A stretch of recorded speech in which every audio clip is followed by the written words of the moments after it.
Welcome back to Reality Asserts Itself on the Real News Network. I'm Paul Jay. We're going to continue our interview with Thomas Drake, whistleblower, former senior executive, I guess you could say, or officer at the NSA, and also someone who stuck his neck out.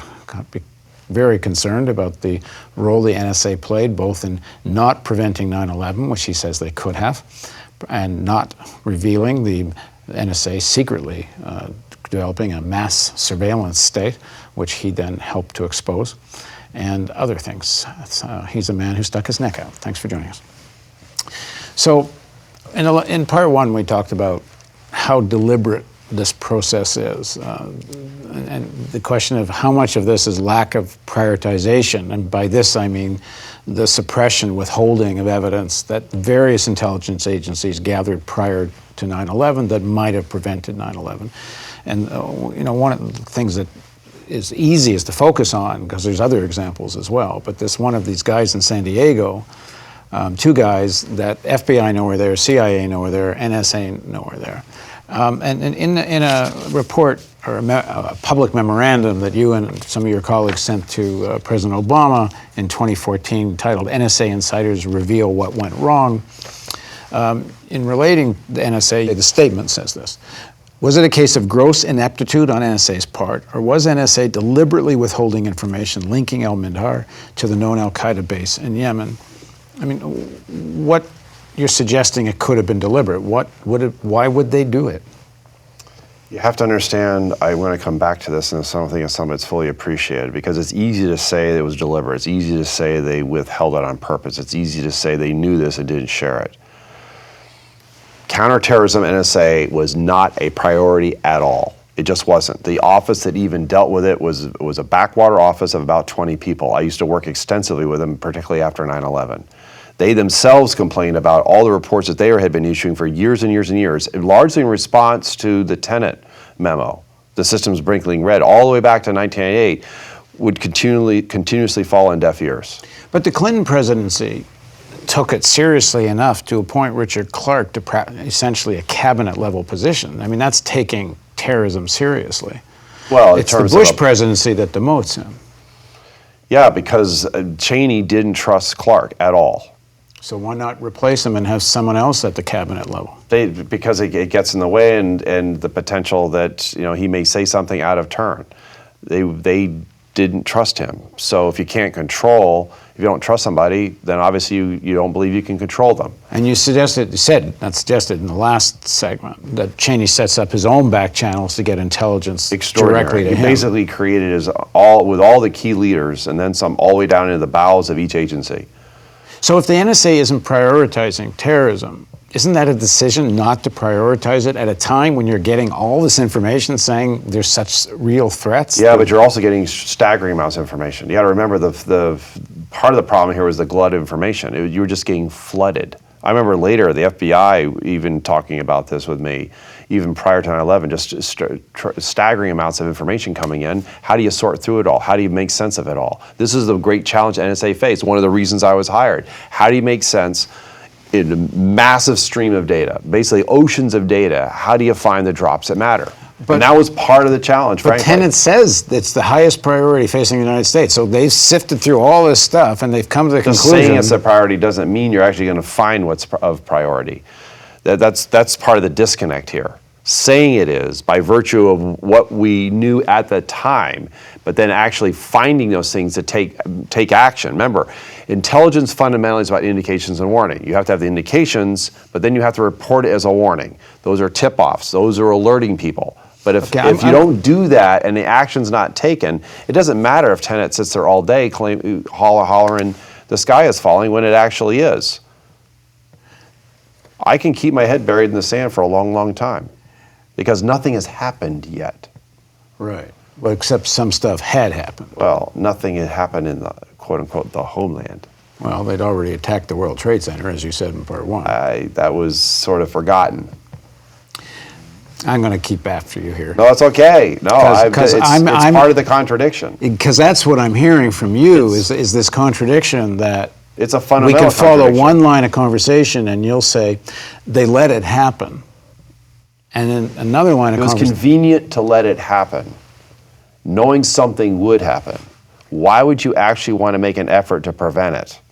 Because by letting it happen, you would have your excuse. Cheney had made it clear, right? Crystal clear. What he wanted to do was reestablish the authority of the president. And in Project for New American Century, they actually come out and say, all the things we should be doing in terms of asserting U.S. military then political power in this new post-Soviet era. Yes.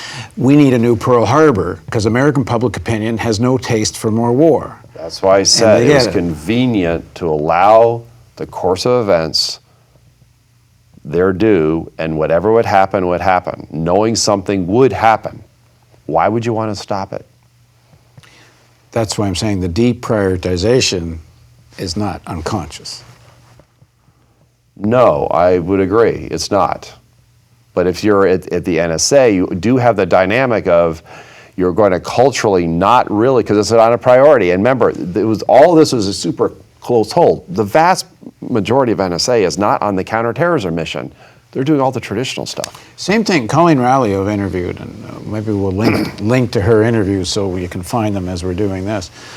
She said in the interview, because I asked her a somewhat similar question, she said the FBI was specifically told don't prioritize terrorism by Cheney. There was actual instructions that this is not the priority of our administration, which is part of why she says they couldn't get the FBI's attention to really pay attention to what they had found in Minneapolis. That still doesn't matter, though. I realize that's a huge factor in terms of saying it isn't, but you're obligated to under the Constitution to provide for the common defense. If you have information that rises to a level that says something is happening and it's going to be really bad, you got to share it. You got to bring in the key people. You got to take action to prevent it. That's the whole point. Now, I have argued this, I've said this before, that whole process was subverted by Cheney and company.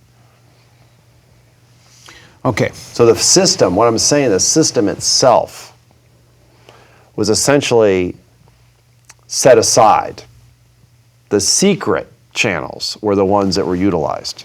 And they knew much better than anybody else that something big was going to happen. They didn't actually know exact time or date. There's actually more than just passing evidence that they had wanted to do what ultimately happened much earlier.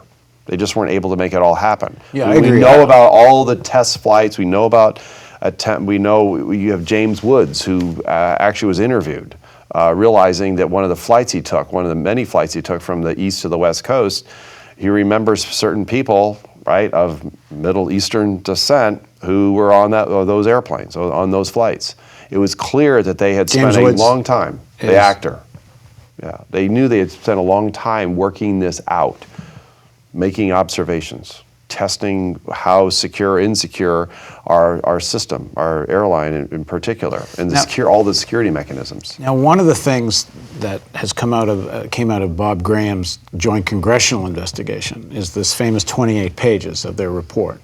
And essentially Graham has acknowledged, and there's been press reports, that what are in these 28 pages is the evidence, they say, of direct Saudi role in financing and facilitating, and according to Graham, Saudi government role in financing and facilitating.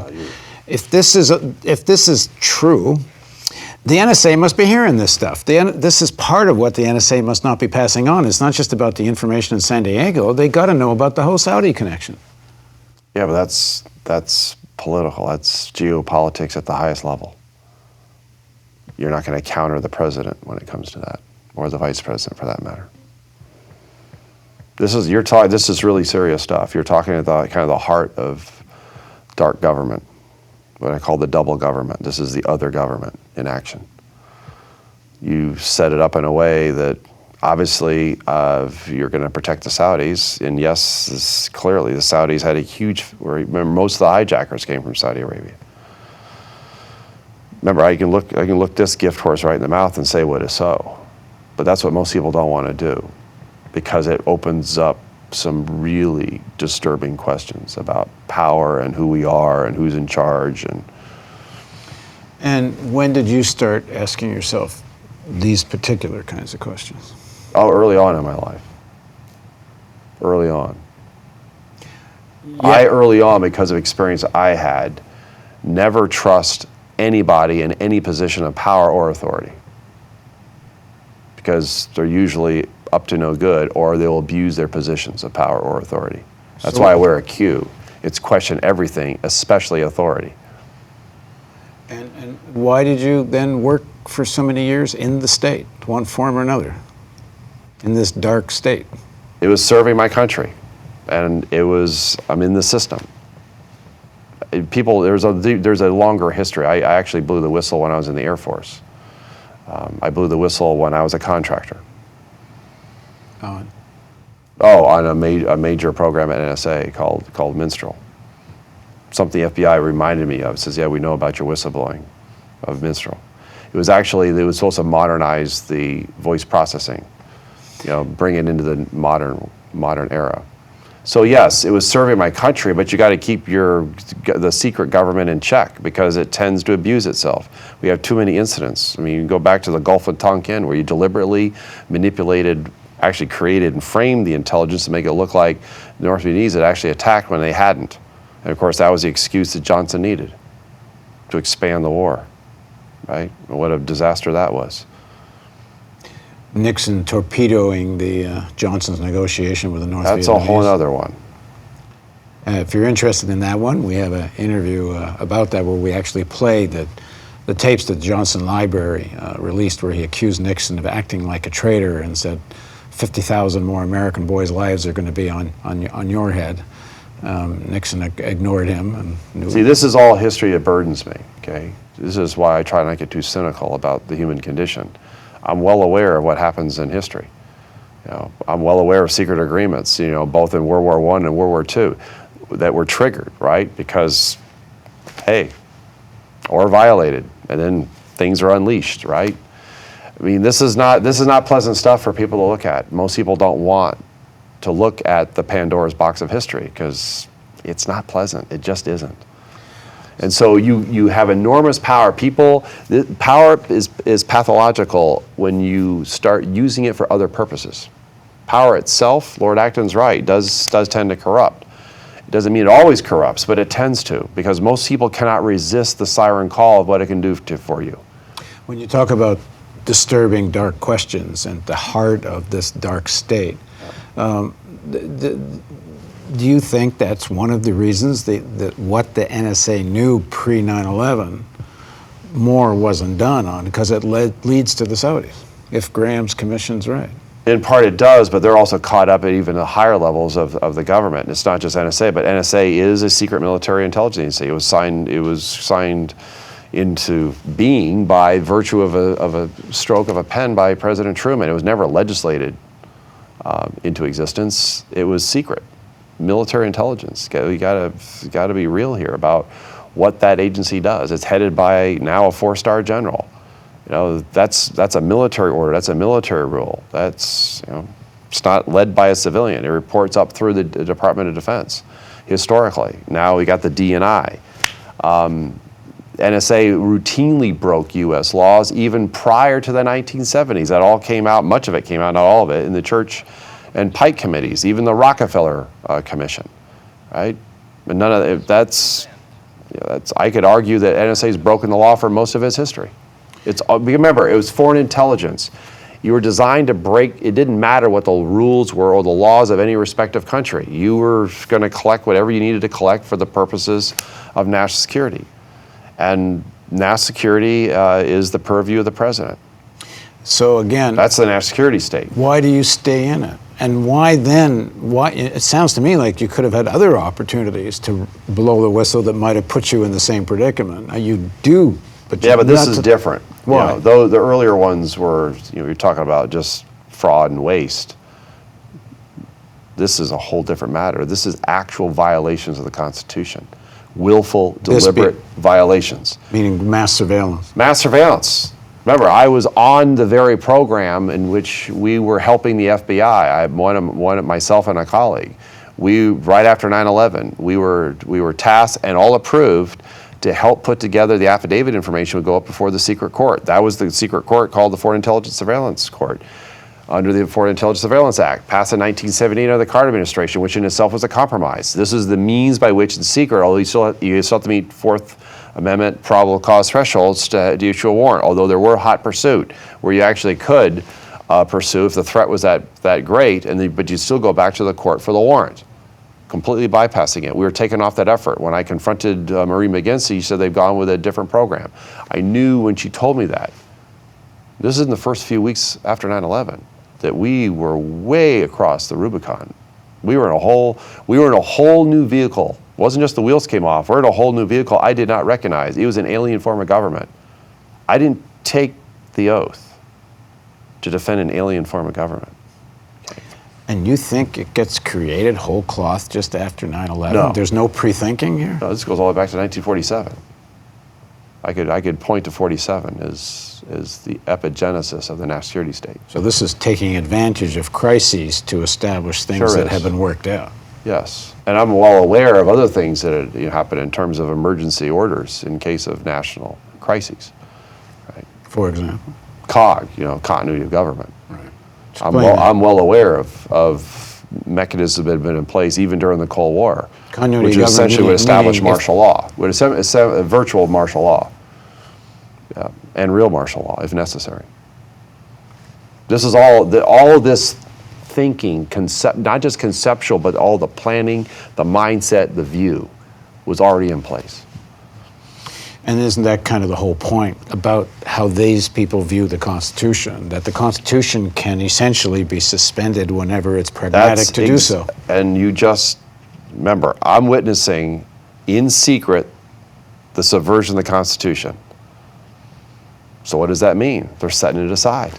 So how come you're working with all your colleagues? How come you stick your neck out at this moment when it becomes so overt? It's been going on for years, and most people are saying to themselves, it's been going on for years. Why should I stick my neck out? This is all kind of going on during the Cold War. This is kind of just at a new scale. It's not brand new.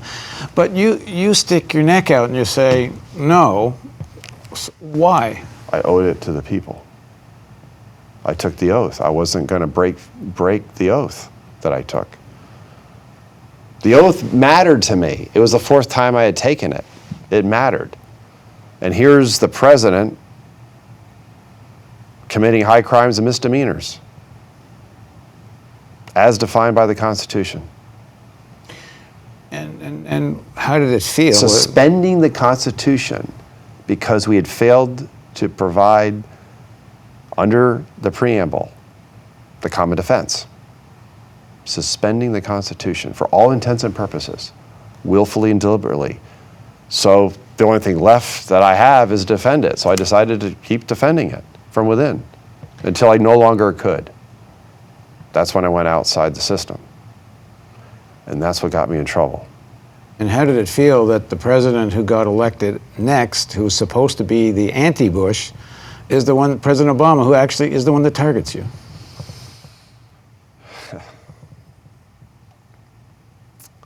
Obama knew about my case personally. Okay, I know that for a fact because he was confronted in the Oval Office when he was given a Transparency Award in secret. And everybody who was there, and it was related to me, his body language said everything, where he actually leaned forward on the edge of his chair, basically saying, we just can't have these kind of leaks. Can't damage national security of the United States. National security, as I have said, is the secret religion of the state. You don't question it. We'll excommunicate you. You can't be president in question. That's right. Not and live. Well, that's a pretty strong statement you make. But he was given a silver platter in secret with all the goodies of presidential power. And if you're the new president and you look at that platter, you're not going to put it back in the drawer. You're going to keep it, right, out for use if you need to. Why would you take off the platter, the presidential power platter? Why would you take those items off? You're the president after all. Well, let's look at the other side of this. Here's what Michael Hayden said. Somebody would come up to me and say, look, Hayden, here's the thing. This Snowden thing is going to be a nightmare for you guys for about 2 years. And when you get all done with it, what you're going to be required to do is that little 215 program about American telephony metadata. And by the way, you can still have access to it, but you got to go to the court and get access to it from the companies rather than keep it yourself. I go, and this is it after 2 years? Cool. Okay. Yeah. So, I mean, do you think he was actually acting for a foreign government? So intelligence officers answer questions like that using inductive reasoning. I hope so. We go to not information. Not intelligence. We go to data, Yeah. and then we're supposed to draw generalized conclusions from data. And I got no inductive trail that tells me Snowden was helped. On the other hand, if I go deductive on you, which is this is what he did, how do I best explain it? I got my suspicions, but I'm not a deductive guy. I'm an inductive guy by profession, and therefore I have no evidence. But they're arguing the reason they're doing it is because there's real threats out there. That's an end justifies a means. That's Machiavelli. We're doing this for your own good. Stand aside. We're the authority. We have the power. You don't. So that's not a constitutional republic. Well, I think they would argue, if they were being honest, that you can't have a constitutional republic and defend the United States against its threats. That really is their argument. That means that they consider the Constitution a suicide pact. Or a convenient thing to have out there when you need it. Well, you got to keep the masses, some would say the sheeple, right, in line. And so, yes, we have the convenient veneer of a constitution under which we all, quote unquote, take an oath to support and defend, including Michael V. Hayden when he was a general, and when he was director of CIA as a civilian, when he retired as a 4-star. But all that doesn't matter.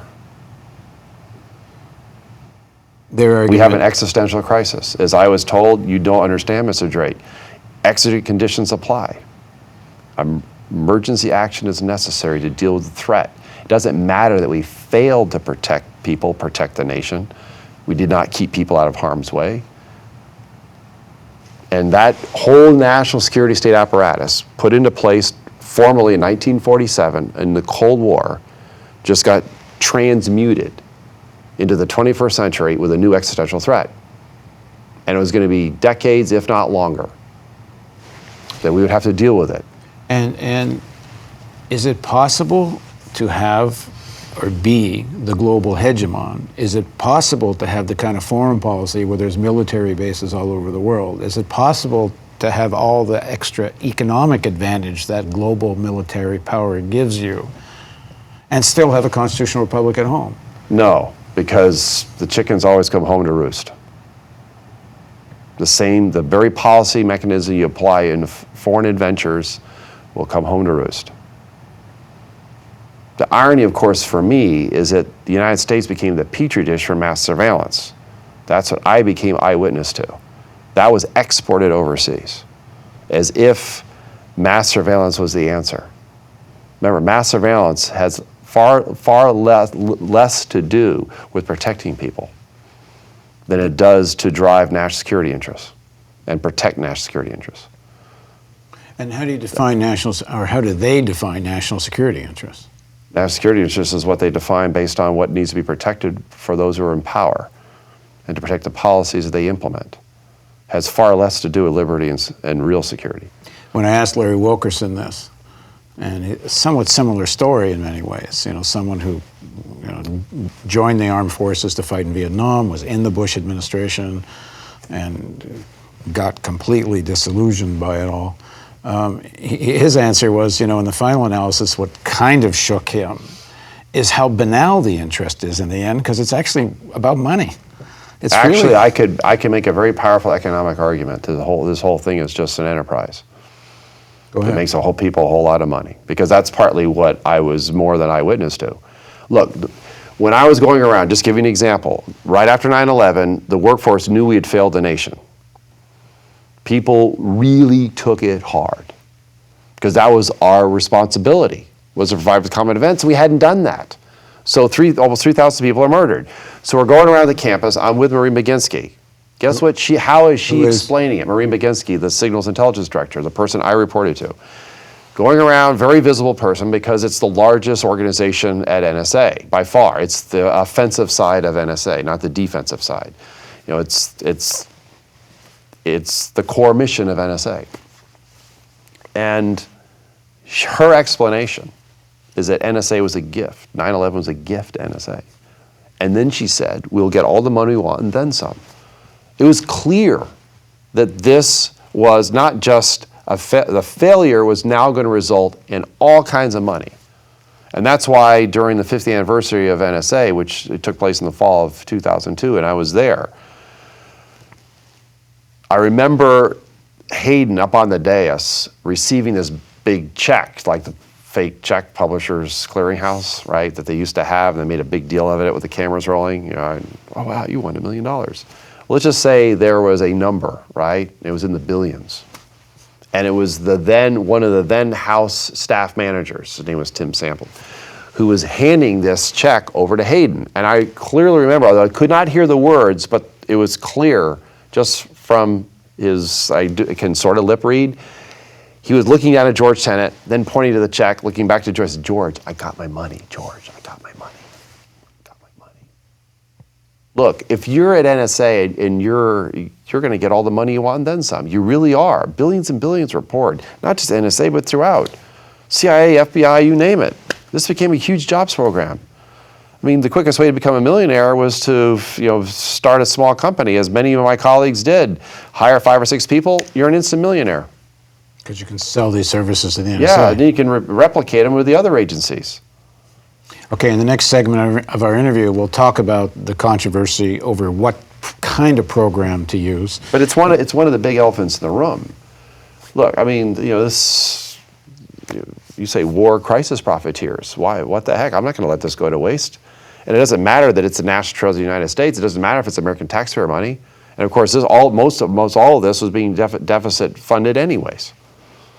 And doesn't matter. This is for national security. We're going to get what we want. And doesn't matter. This was really all preparation for the invasion of Iraq that might have cost 1 million Iraqis' lives. The truth be told, they were looking for an excuse to invade Iraq before 9/11. They had it. That was the real priority in terms of what we would do militarily overseas. From day one. Yes, from day one. The Bush administration. Right. Other people forget as well is that NSA was circulating during the presidential transition team period, the PTT. Bush is elected, Clinton is still, well, he's president-elect, but he's not the president yet. He has not taken the oath. There was a memo that was circulated by NSA seeking relief on the probable cause standard of the Fourth Amendment. They are looking for ways to erode it significantly.